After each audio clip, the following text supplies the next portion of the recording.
सबसे पहली बात शासनकाल की, तो अशोक का शासनकाल रहता है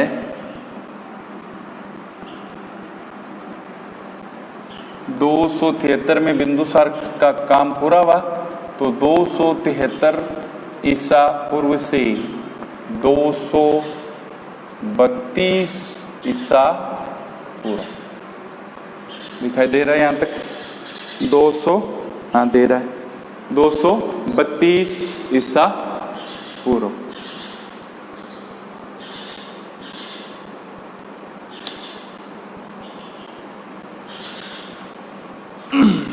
सही है, ओके ओके। लेट जुड़ने वाले सुधर जाओ भाई, ध्यान रहे, फिर आपको ब्लॉक कर दिया जाएगा, पनिशमेंट मिल सकता है। घर पे फोन करूंगा मैं, टाइम पे जुड़ा करो।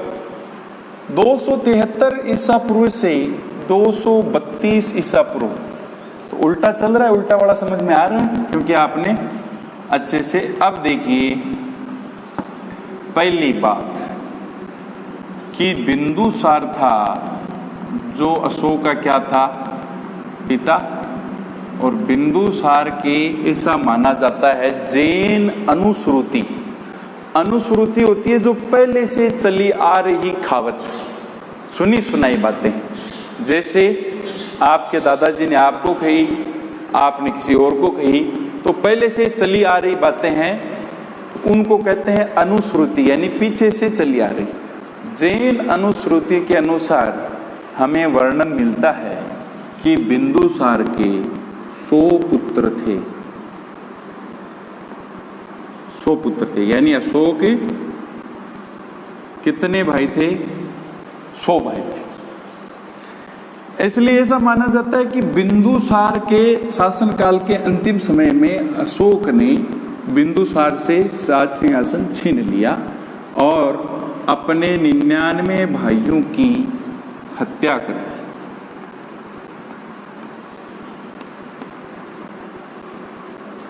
निन्यानवे भाइयों की हत्या कर दी। इस कारण अशोक को क्या कहा जाता है? चंडा शोक। चांडाल का रूप लिया इसने और राज सिंहासन के लिए इसने अपने 99 भाइयों की हत्या कर दी। ऐसा जैन अनुश्रुति या जैन कहावतों के अनुसार अपने को वर्णन मिलता है। लेकिन इन बातों में अपन को नहीं जाना है, अपन को सीधा सीधी एक बात ध्यान रखनी है। ये ऐसा क्यों बताना जरूरी है? क्योंकि देखिए 273 ईसा पूर्व से लेकर के और 269 ईसा पूर्व तक का जो टाइम रहेगा, ये कितने टाइम हो गया? 4 वर्ष। ये 4 वर्षों का जो समय है, ये 4 वर्षों का जो समय है, ये ध्यान दें क्या होगा? संघर्षकालीन समय। और संघर्षकालीन या इसको आप दूसरा नाम दे सकते हैं, वो होगा आपका गृह युद्ध। क्योंकि 100 भाइयों को मारने में या गृह युद्ध से छुटकारा कब मिला है अशोक को? 269। इसलिए ध्यान दें, ये 273 ईसा पूर्व में तो बिंदुसार से शक्ति अपने अंडर में लेता है, इसलिए इसको कहेंगे हम राज्यारोहण। राज्यारोहण, ध्यान दें, राज्यारोहण। क्योंकि हम अब में देखते हैं तो सीधा देखते हैं कि 269 में हुआ था, लेकिन आगे चल करके अपन को क्या देखना पड़ता है? 8 वर्ष बाद राज्याभिषेक के, 10 वर्ष बाद राज्याभिषेक के, 20 वर्ष बाद तो कलिंग युद्ध, बोध गया की यात्रा, तो 10 वर्ष बाद, 8 वर्ष बाद, तो कहां से गिने? 273 से गिने या फिर 269 से गिने? तो ये अब देखिए, इससे 8 वर्ष हम कम करेंगे तो कलिंग युद्ध के समय आपको और ज्यादा समझ में आ जाएगा। तो ध्यान दें, इसको हम 273 वाले को कहेंगे राज्यारोहण और 269 वाले को कहेंगे राज्याभिषेक। राज्याभिषेक कब होता है अशोक का? 269 ईसा पूर्व में। लेकिन ध्यान दें, शासन काल है वो 273 ईसा पूर्व से लेकर के 232 ईसा पूर्व तक चलता है। ध्यान देना। और राज्याभिषेक कब होता है? 269 ईसा पूर्व। लेकिन अपन को शासन काल क्या बताना है? 273 ईसा पूर्व से लेकर के 232 ईसा पूर्व है। शुरुआती 4 वर्षों में अशोक है वो अपने गृह युद्ध में या संघर्ष में 100 भाइयों की हत्या या 99 भाइयों की हत्या में क्या रहता है ये, और बाद में 269 में अपना विधिवत रूप से राज्याभिषेक करवाता है। अब देखिए, इसके अलावा अशोक के भी कुछ उपनाम मिलते हैं। जैसे बिंदुसार के उपनाम क्या थे? अमित्रोचेट्स, अमित्रघात, सिंह सेन, क्या नाम थे? कमेंट करो। बिंदुसार के उपनाम क्या क्या मिलते हैं? हाँ जी,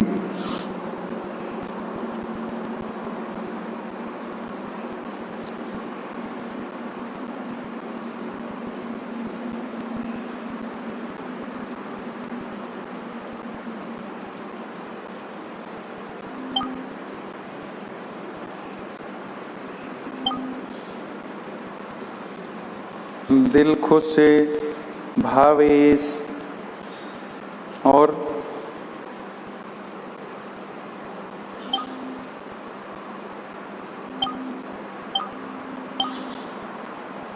महिपाल सिंह, हनुमानाराम, शाबाज सिंह, चैन, अमित्रोघात या फिर अमित्रोचेट्स।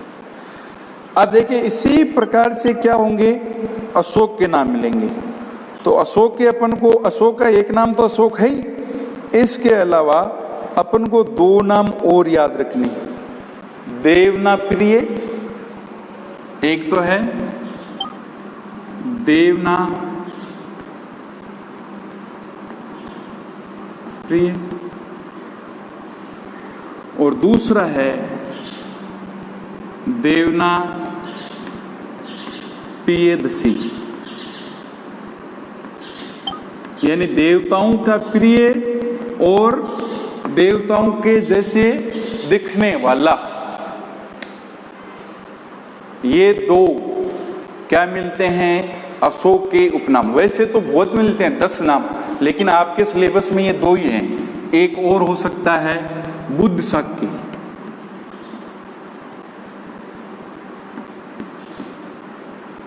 बुद्ध शाक्य, और एक अशोक का नाम अशोक है ही। ये इतने याद रख लेना आप। तो ये उपाधि हो सकती हैं, उपनाम बोल सकते हैं इनको, उपाधि बोल सकते हैं। देवनापिय, देवनापियदसी, बुद्ध शाक्य और अशोक, इतने नाम काफी हैं आपके लिए। तो और तो बहुत मिलते हैं, धमाशोक, चंडाशोक, है ना। तो बुद्ध शाक्य, देवनापियदसी और देवनाप्रिय, ये अशोक की उपाधियां हैं। ये कहाँ से ली? तो इन्होंने दारा से सीखा है। दारा से सीखा है कि ये अभिलेख लिखना भी कहाँ से सीखा था? डेरियस प्रथम से इन्होंने सीखा था। अब देखिए क्या हुआ। 261 ईसा पूर्व की बात करते हैं। 261 ईसा पूर्व में अशोक ने क्या किया? 261 ईसा पूर्व में अशोक ने कलिंग जीता। 261 ईसा पूर्व। तो ध्यान दें, 261 ईसा पूर्व मतलब इसका यह लिखा हुआ हो सकता है कि राज्याभिषेक के 8वें वर्ष। क्या लिखा होगा? राज्याभिषेक के 8वें वर्ष। अब 8 कहां से लेकर आए? तो ध्यान दें, आपका हो गया ना, इसमें 8 और जोड़ देंगे तो क्या हो जाएगा? 261 ईसा पूर्व। समझे? इसलिए 273 में राज्यारोहण माना जाता है और अगर आपसे प्रश्न पूछा जाए कि राज्याभिषेक कब हुआ था, तो कई बार हम क्या दिमाग लगा लेते हैं कि राज्याभिषेक कब होगा, जब से शासनकाल प्रारंभ होगा। मान लीजिए शासनकाल अपन को याद है, प्रश्न पूछ लिया राज्याभिषेक कब हुआ, हमने दिमाग लगाया कि शासनकाल 273 से स्टार्ट हो रहा है, इसका मतलब 273 में हुआ था। नहीं, ऐसा बहुत से राजाओं के राज्याभिषेक 2 बार हुए हैं या बाद में हुए हैं। शिवाजी का भी ऐसे था। तो देखिए 261 ईसा पूर्व में राज्याभिषेक के 8वें वर्ष कलिंग पर, अब कलिंग कहाँ है, 1 मिनट ध्यान देना, मानचित्र आ रहा है, कभी करवा देंगे और काफी बच्चे जुड़ जाएं। लेट जुड़ रहे हैं, गोपाल बहुत लेट जुड़ा है। तो देखिए मानचित्र वैसे बॉडी पार्ट से कभी करवा देंगे, उसमें थोड़ा सा टेक्नीशियन की सहायता चाहिए क्योंकि फिर नीचे तक दिखाना पड़ता है, तो कभी आपको बता देंगे। तो अब इसमें ध्यान दें, ये अपना भारत है और इसमें आपका यहाँ पर था मगध, या इसको हम कह सकते हैं पाटलिपुत्र, और पाटलिपुत्र के जस्ट नीचे वाले क्षेत्र में यहाँ पर क्या है आपका कलिंग। और वर्तमान में कौन से राज्य में, तो वर्तमान के उड़ीसा राज्य के अंदर क्या था, कलिंग था। और वर्तमान के बिहार राज्य के अंदर क्या था, मगध था। बिहार राज्य के अंदर क्या था, मगध था। और उड़ीसा राज्य के अंदर क्या था, कलिंग था। ऐसा कहा जाता है कि सम्राट अशोक ने, चंद्रगुप्त मौर्य ने संपूर्ण भारत पर अधिकार किए ही है, तमिल वाले क्षेत्र को छोड़ करके। अशोक को भी तमिल वाले क्षेत्र को छोड़ना पड़ेगा, और बाहर तक अफगानिस्तान, ईरान तक की सीमा लगी है, और लास्ट जब तक पूरे बृहद भारत पर चंद्रगुप्त मौर्य का शासन था। बिंदुसार ने उसको कंटिन्यू रखा। और अब आई बात अशोक की। अशोक के समय अशोक ने जब अपने गृह युद्ध में 4 वर्ष निकाले, तो पहली बात तो इसका शासनकाल क्या हो गया, अस्थिर हो गया। जैसे वर्तमान की राजस्थान सरकार हो गई, तो शासनकाल अस्थिर रहा है 4 वर्ष। इन 4 वर्षों के अंदर जो छोटे जनपदों के राजा थे, उन्होंने क्या कर लिया, छोटे राज्यों के अपने आप को स्वतंत्र स्थापित करने की कोशिश की। हर समय यही होता है, कोई भी सेंटर का राजा अगर कमजोर रहेगा बेटा, तो नीचे वाले जो राजा हैं वो अपने आप को स्वतंत्र स्थापित कर देंगे, यानी वो उसके अधिकार में नहीं रहेगी। पूरी हिस्ट्री में ये देखने को मिलेगा। दूसरी बात क्या निकली कि इस गृह युद्ध के 4 वर्षों में मौर्य साम्राज्य का क्या हो गई, अर्थव्यवस्था में कमी आ गई, यानी विकास की गति है वो धीमी हो गई। और तीसरा कारण यहाँ पर देखा जाता है, वो देखा जाता है कि यहाँ पर एक बंदरगाह का नाम मिलता है जिसका नाम है ताम्रलिप्ति। ताम्रलिप्ति ये बंदरगाह यहाँ पर था। तो ध्यान दें, इस बंदरगाह से क्या हो रहा है, व्यापार। तो और चौथा कारण यहाँ बताया जाता है कि आर्थिक रूप से जो कारण है वो है, यहाँ पर आपने देखिए 9th में पढ़ा, यहाँ पर सुंदरवन डेल्टा। तो सुंदरवन डेल्टा वाला क्षेत्र है, इसका मतलब यहाँ पर हाथी वाले ज्यादा होंगे, हाथी अभयारण्य, और हाथी दांत का व्यापार यहाँ पर ज्यादा होता था, या हाथी दांत यहाँ पर ज्यादा मिलते थे। तो यहाँ पर संपदा को देख करके, व्यापार को देख करके, और कलिंग खुद अपने आप में स्वतंत्र है। और एक कारण ये बताया जाता है कि यहाँ के राजा ने, कलिंग के राजा ने बिंदुसार का अपमान किया था, उसका बदला भी अशोक को लेना था। जितने भी कारण बनते हैं, आपसे कारण नहीं पूछे जाएंगे 10वीं में, केवल कलिंग युद्ध कब हुआ था, कैसे हुआ था, ये इन सभी कारणों के चलते अशोक ने अपने साम्राज्य विस्तार नीति को लेकर के कलिंग के ऊपर आक्रमण कर दिया। और यहाँ के शासक मिलते हैं नंदराज। वो धनानंद वाला नंद नहीं है, ये दूसरा है, नंदराज। नंदराज है। अब देखिए यहाँ पर कंफ्यूज नहीं होना, मैंने कईयों को देखा है कि कई यहाँ पर ये कंफ्यूज हो जाते हैं कि सर ये वो नंदवंश का ही कोई छोटा शासक था, नंदराज वो यहाँ हो गया। मैं तो यहाँ पर कंफ्यूज नहीं होना है, मैंने पहले से बता दिया है। नंदराज और पाटलिपुत्र या मगध के शासक अशोक के मध्य 261 ईसा पूर्व में क्या होता है, राज्याभिषेक के 8वें वर्ष वाली बात तो होगी। 261 एक ही बात है, कलिंग युद्ध, कलिंग का युद्ध। ये युद्ध इतना भयंकर था कि इस युद्ध के अंदर सबके क्लियर है, इस युद्ध के अंदर लगभग 1 लाख लोग मारे गए और 70 से 75 हजार लोग इसमें घायल हुए।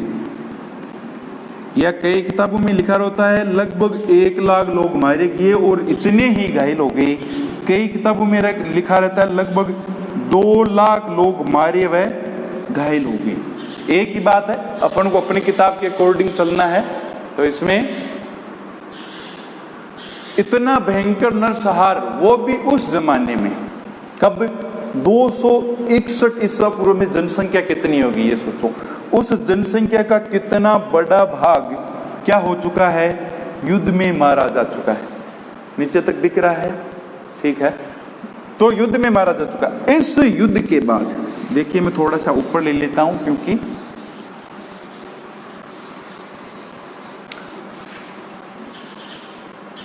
अब देखो कलिंग युद्ध 261 ईसा पूर्व में कलिंग युद्ध के भयंकर नरसंहार के बाद में आपने देखो एक सीरियल देखा होगा शाहरुख खान का, वो स्टोरी है अशोक सम्राट अशोक का, वही। तो कलिंग युद्ध के भयंकर नरसंहार के बाद में क्या होता है, सम्राट अशोक को यहाँ पर मिलेगा एक बौद्ध धर्म का अनुयायी, और बौद्ध धर्म के अनुयायी का नाम क्या है, नीग्रोध। ये ध्यान दें, केवल कलिंग मैदान में मिलने वाला बौद्ध धर्म का अनुयायी है। आपके बुक में नाम मिलेगा मोगलीपुत्र तिस्का, वहां पर भी हम पहुंच जाएंगे, पहले समझो। ये बौद्ध धर्म का अनुयायी निग्रोध था। निग्रोध कलिंग के मैदान में अशोक से मिलता है। तो भयंकर नरसंहार मतलब लगभग 1.5 लाख लोग यहाँ पर समाप्त हो चुके थे। तो कितनी लाशें बिछी हुई थी और उस पे, उन लाशों पे खड़ा था सम्राट अशोक। सम्राट अशोक के साथ ऐसा कहा जाता है कि निग्रोध ने तलवार उठाई और कहा कि अभी तक आपने कलिंग को नहीं जीता है, इसके लिए आपको मेरे से युद्ध करना पड़ेगा। ये बात किसने कही, निग्रोध ने। तो सम्राट अशोक ने कहा कि निग्रोध कहा जाता है कि छोटा बौद्ध अनुयायी था, बच्चा था। अशोक ने कहा कि केवल ये बच्चा मेरे से युद्ध करेगा। तब बौद्ध भिक्षु निग्रोध ने कहा कि ये राजा का धर्म नहीं है, राज धर्म नहीं है क्या जनता को मारना, क्योंकि राजा क्या होता है, जनता का सेवक, और जनता का सेवक राजा होता है, इसलिए वो जनता को मार नहीं सकता। या फिर चंद्रगुप्त मौर्य के ही गुरु या फिर मौर्य वंश के प्रधानमंत्री रहे हैं। चंद्रगुप्त मौर्य और बिंदुसार दोनों के शासनकाल में प्रधानमंत्री रहे हैं चाणक्य। उन्होंने अष्ट सिद्धांत दिया है, अष्टांग सिद्धांत। अर्थशास्त्र में ध्यान दें, इकोनॉमिक्स से रिलेटेड बहुत कम बातें हैं। बुक का नाम अर्थशास्त्र है, लेकिन उसमें राजनीति से रिलेटेड सिद्धांत दिए हैं। उसमें सेवक बताया गया है कौटिल्य के द्वारा राजधर्म। तो राजा का ये धर्म नहीं है, और आपने इस निर्दोष जनता को, क्योंकि यहाँ पर कलिंग की जनता मरी है, इसलिए निर्दोष जनता की हत्या कर दी है।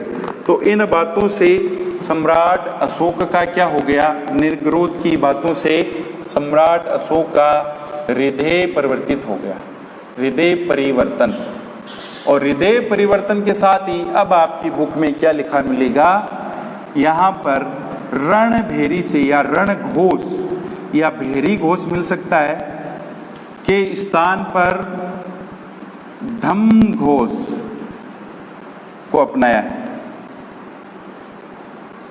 ध्यान दें, रण घोष या भैरी घोष आपने फिल्मों में देखा है, जब राजा की एंट्री होती है तो बड़े बड़े तुरैया से बजाते हैं ना, उसी को भैरी घोष या रण घोष कहते हैं। उसके स्थान पर धम घोष यानी धर्म की घोषणा, तलवार नीति त्याग दी यहीं पर और धम को अपना लिया। तो ये तो निग्रोध कलिंग के मैदान में मिला है, वहीं से हो गया। लेकिन बौद्ध धर्म में दीक्षित होना पड़ता है। किसी धर्म को अपनाने के लिए उसकी दीक्षा ग्रहण करनी पड़ती है, और दीक्षित करने का काम एक तो किया है उपगुप्त ने और एक किया है मोगली पुत्र तिस ने। क्योंकि यहीं पर ये क्या करेगा, कश्मीर के अंदर बाद में आगे चल करके सम्राट अशोक क्या करेगा, बौद्ध संगीति, कौन सी, तीसरी तृतीय बौद्ध संगीति का आयोजन करेगा। तीसरी बौद्ध संगीति का आयोजन किसके द्वारा किया जाता है, सम्राट अशोक के द्वारा। और इसका अध्यक्ष कौन होता है, ये याद रखना आपको, मोगली। ये तो याद रह जाएगा, मोगली नाम से एक चैनल आता था, शायद फिल्म है, मोगली पुत्र तिस। इसके बौद्ध संगीति के अध्यक्ष हैं और उपगुप्त हैं जो इसको दीक्षित करने वाले हैं। तो आपको चाहे तो आप निग्रोध याद नहीं रखो तो भी चलेगा, आप सीधा उपगुप्त, कई जगह लिखा होता है उपगुप्त के भाषण से या इनके चर्चा से कलिंग का हृदय परिवर्तन होता है। फिर मोगली पुत्र तिस के द्वारा क्या कर ली जाती है, बौद्ध धर्म की दीक्षा दी जाती है, और यही इनके गुरु हैं। किनके, सम्राट अशोक के गुरु कौन है, मोगली पुत्र तिस। और बौद्ध धर्म में दीक्षित होने का अर्थ है बुद्धम शरणामि गच्छामि, है ना, धम्मम शरणम गच्छामि, समझे। तो वासुदेव बहुत लेट जुड़ा है। तो आपने बौद्ध धर्म के सुने होंगे, बौद्ध मुनि जाते हैं तो बुद्धम शरणम गच्छामि, धम्मम शरणम गच्छामि, संगम शरणम गच्छामि, 3 वाक्य बोलते हैं वो, बुद्धम शरणम गच्छामि, संगम शरणम गच्छामि। तो इनको किसी मतलब नहीं है। तो ये बौद्ध धर्म में दीक्षित होने की है। तो ध्यान दें, अब बौद्ध धर्म जब ये अपना लेगा तो ध्यान देना, अब युद्ध नहीं करेगा, युद्ध नीति समाप्त। रणभेरी या भेरी घोष वाले की जगह धम घोष। अब बौद्ध धर्म अपनाने के बाद में ध्यान दें क्या क्या करता है। एक विद्वान थे साहब जिनका नाम था कल्हण। विद्वान का नाम क्या था, कल्हण। और कल्हण की रचना है राजतृंगिणी। कल्हण विद्वान है और इनकी रचना का नाम है राजतृंगिणी।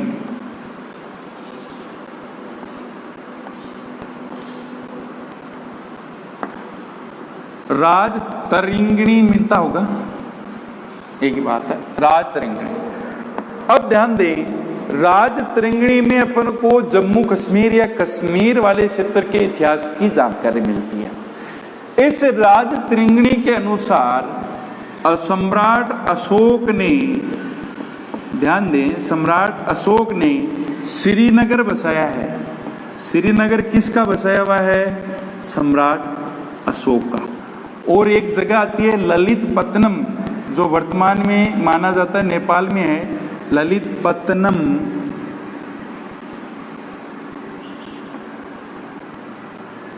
या पट्टम नाम लिखा होता है, ये नेपाल में है। ये भी किसने बसाया है, सम्राट अशोक ने। देखिए, अब जब हम कलिंग के युद्ध के बाद में क्या हो गया, हृदय परिवर्तन। और हृदय परिवर्तन होने के बाद में इसने क्या कर लिया, बौद्ध धर्म ग्रहण कर लिया। और बौद्ध धर्म में क्या है, अहिंसा परमो धर्म है। जैन धर्म, बौद्ध धर्म ये तो कहते हैं कि हिंसा नहीं करनी है। और हिंसा नहीं करनी है तो इसका मतलब धर्म को अपनाना है, धम्म ही धर्म है। ध्यान दे, धम्म में आपको कंफ्यूज नहीं होना है, धर्म ही धम्म है। तो अब धम्म की नीति के बाद में ये क्या करवाएगा, तृतीय बौद्ध संगीति का आयोजन करवाएगा और बाद में ये 2 नगर बसाएगा। कौन कौन से, एक तो आपका श्रीनगर और एक आपका ललितपत्तनम। 2 नगर सम्राट अशोक के द्वारा बसाए जाते हैं, जो वर्तमान में नेपाल में है। श्रीनगर की स्थापना भी इसने की थी। यहाँ तक समझ में आया? समझ में आया तो बताओ, कोई डाउट?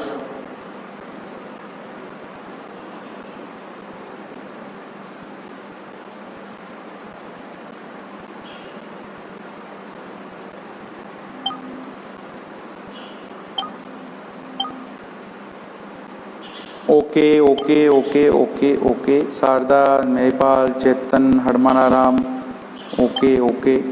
लेट जुड़ने वाले बच्चे सुधर जाओ, क्लास तो पूरी होने वाली है, 45 मिनट हो चुके हैं।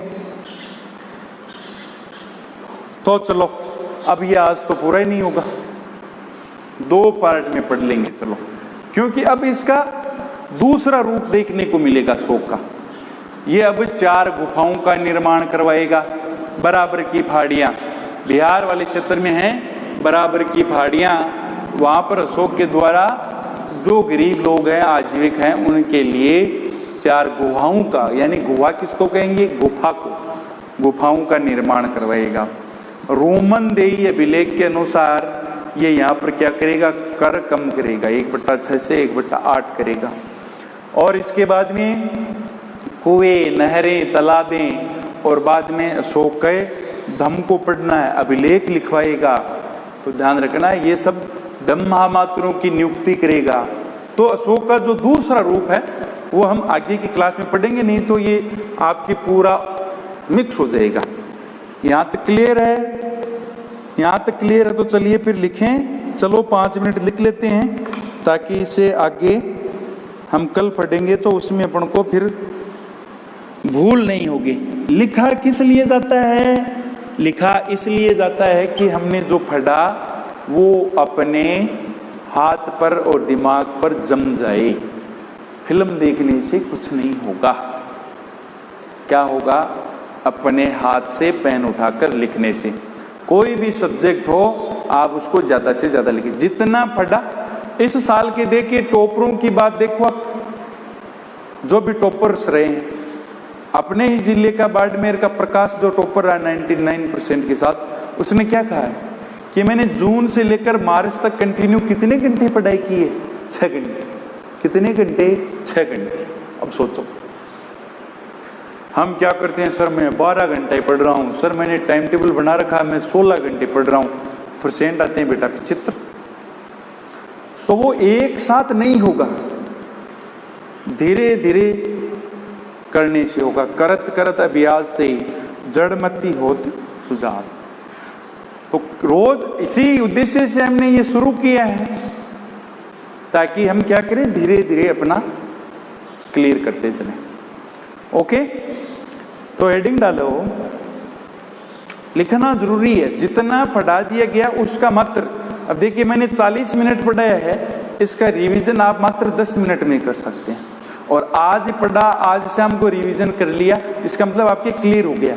और अब जब हम दोबारा पढ़ेंगे, रिवीजन करेंगे, तो अपने ये सब सुनी सुनाई बातें अपना दिमाग वापस ये डाटा अपन को उपलब्ध करवाता रहेगा। सम्राट अशोक की तो सब बातें चित्र बन जाएंगी। समझे? लिखें, हेडिंग लगा लें, हेडिंग लगा लें, जल्दी करें। ओके ओके,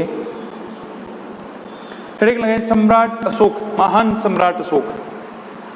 अब देखो 99 भाइयों की हत्या करने वाला, लगभग 1-1.5 लाख लोगों की हत्या करने वाला महान कैसे हो गया? तो महान ये बौद्ध धर्म ग्रहण करने के बाद में होगा, जो आगे वाले क्लास में समझ में आएगा। हेडिंग लगा लो, महान सम्राट अशोक, शासन काल 273 ईसा पूर्व से 232 ईसा पूर्व। जल्दी करो, 5 मिनट में लिखना है, क्लास का टाइम काफी हो गया, आगे की क्लास आएगी बाद में आपके। लिखना शुरू करें। कहाँ गए कमेंट तो बताओ, लिखना शुरू करें या लिख रहे हो? लिखो तो। महान सम्राट अशोक शासनकाल 273 ईसा पूर्व से 232 ईसा पूर्व।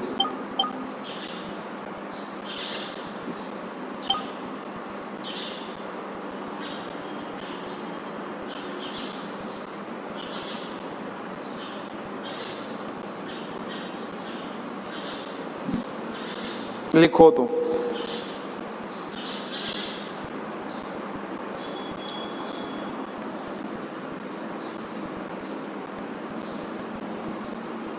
सम्राट अशोक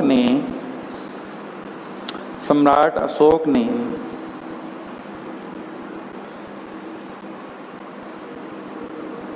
सत्ता प्राप्ति के उद्देश्य से, या हेतु लिख लें आप, सम्राट अशोक ने सत्ता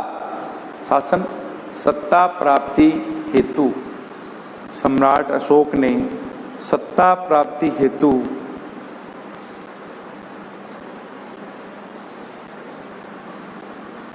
अपने 99 भाइयों की हत्या करके, अपने 99 भाइयों की हत्या करके 269 ईसा पूर्व में 269 ईसा पूर्व में राज्याभिषेक करवाया।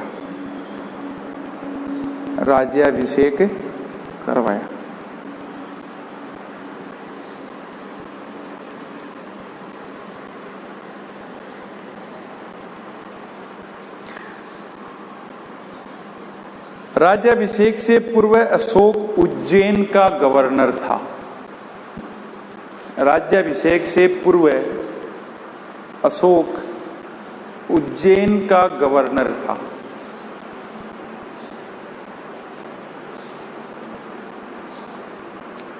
तो जो प्रांतों में बटा हुआ था मौर्य साम्राज्य, उन प्रांतों के राजकुमार क्या होते थे? गवर्नर होते थे। तो उज्जैन प्रांत का गवर्नर कौन था बिंदुसार के समय? अशोक। तो अशोक क्या था? उज्जैन का गवर्नर था। राज्याभिषेक से पूर्व अशोक उज्जैन का गवर्नर था।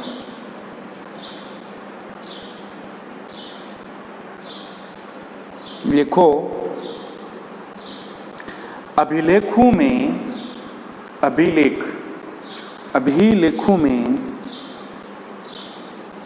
अशोक को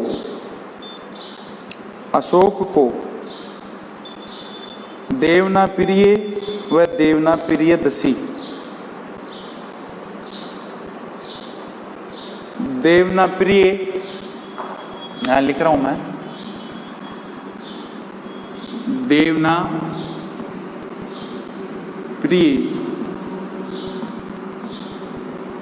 अभिलेखों में अशोक को देवनाप्रिय व देवनाप्रियदसी,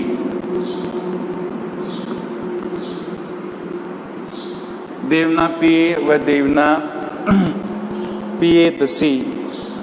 उपाधियों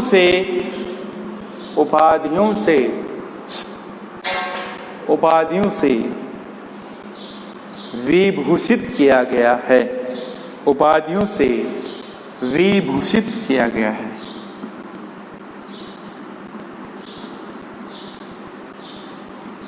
विभूषित किया गया है।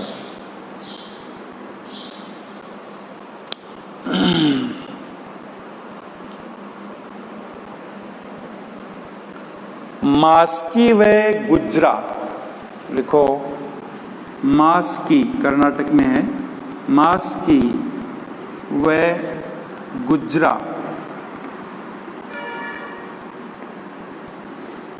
मास्की व गुजरा अभिलेखों में, मास्की व गुजरा अभिलेखों में अशोक का नाम अशोक मिलता है। पूछ लिया जाता है कि अशोक का नाम अशोक कहाँ मिलता है? तो मास्की व गुजरा अभिलेखों में, मास्की व गुजरा अभिलेखों में अशोक का नाम अशोक मिलता है। अशोक का नाम अशोक मिलता है।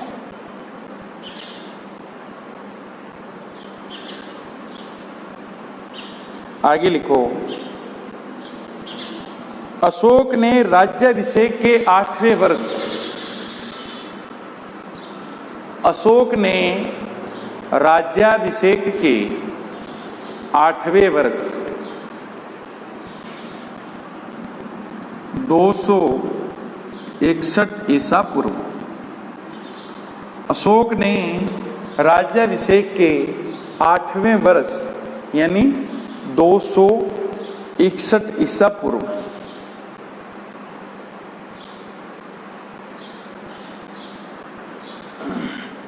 कलिंग पर आक्रमण किया। कलिंग पर आक्रमण किया। समझाया था ना मैंने, ये 261 ईसा पूर्व है, यानी 8वें वर्ष 261 ईसा पूर्व में कलिंग पर आक्रमण किया, जिसमें करीब 1 लाख लोग मारे गए।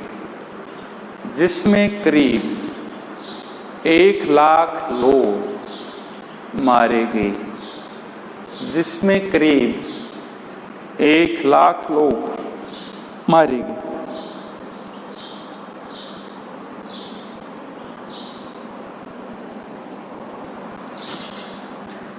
कलिंग युद्ध व उसके परिणामों का उल्लेख, कलिंग युद्ध व इसके परिणामों का उल्लेख 13वें शिलालेख में मिलता है।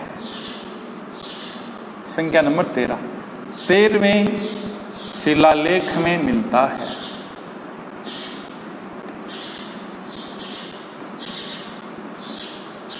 तो ध्यान दें, अशोक के 14 तो शिलालेख हैं और 7 स्तंभ लेख हैं। तो इन सब के बारे में अपना नहीं है, क्योंकि वो 10th लेवल में नहीं है। अपन को ये याद रखना, 13वें शिलालेख में वर्णन होता है, यानी कलिंग युद्ध के परिणामों का उल्लेख कहाँ मिलेगा? 13वें शिलालेख में मिलता है।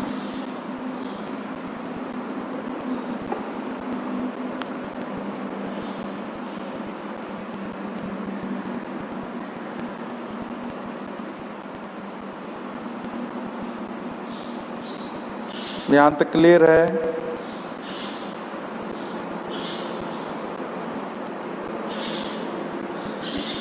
अरे आज तो चिड़िया बहुत, यहां तक क्लियर है?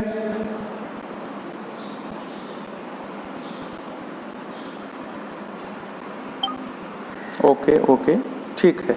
आगे लिखो, हाथी गुंफा अभिलेख के अनुसार उस समय कलिंग पर नंदराज नामक शासक शासन करता था। हाथी गुंफा,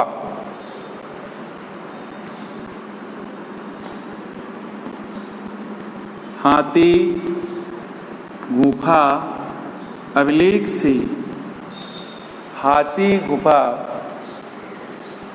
अभिलेख के अनुसार क्या हुआ? रुक कैसे गया? हाथी गुंफा अभिलेख के अनुसार चल रहा है। आदि अभिलेख के अनुसार उस समय कलिंग पर नंदराज नामक शासक था। नंदराज नामक शासक था।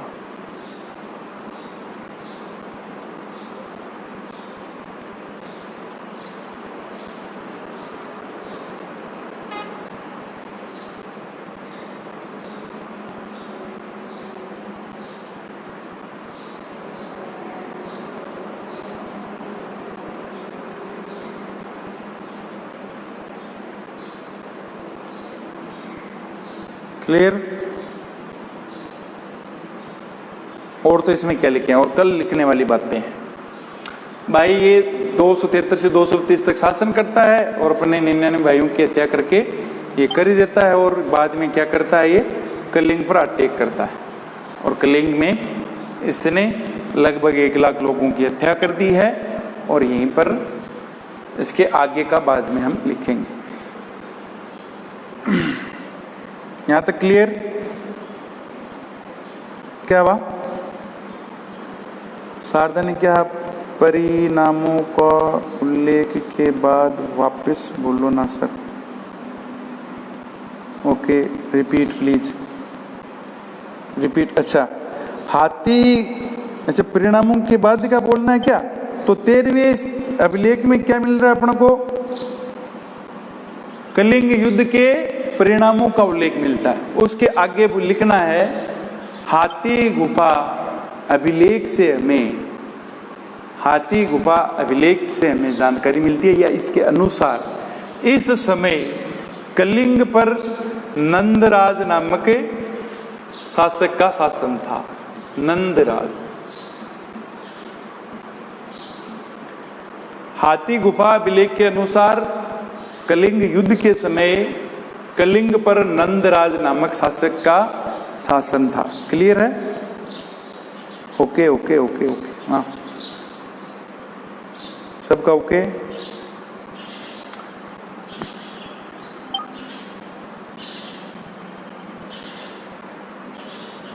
बहुत बढ़िया। तो देखिए इसका एक तो ना कमेंट में आप सभी उत्तर नहीं दे रहे। आने वाले टाइम में आपका क्या होने वाला है? टेस्ट। हाँ, और टेस्ट में नंबर कम आए, क्लास ज्वाइन नहीं की, तो अब आपके घर वालों को सूचित किया जाएगा। तो बेटा कंटिन्यू अपने आप में मोटिवेशन क्या होता है? कंटिन्यू अपने आप का खुद का सेल्फ मोटिव होना जरूरी है। घर बैठे आराम से फोन सामने रखा, कॉपी किताब रखी और पढ़ो। तो आपसे जो प्रश्न पूछा जाता है उसमें कमेंट में तुरंत उत्तर नहीं दे रहे हो तो आपका टेस्ट होगा। और नहीं, अगर आप ऐसा नहीं करोगे तो फिर आपको मैं डेली होमवर्क दूंगा, घर का लिखवाना बंद करूंगा, होमवर्क दूंगा। समझे? यहाँ तक क्लियर है? तो फिर आगे दूसरा पार्ट, दूसरी क्लास लेनी पड़ेगी, क्योंकि सम्राट अशोक है, ये इसके बारे में ज़्यादा वर्णन करेगा। आज के लिए इतना ही। ओके।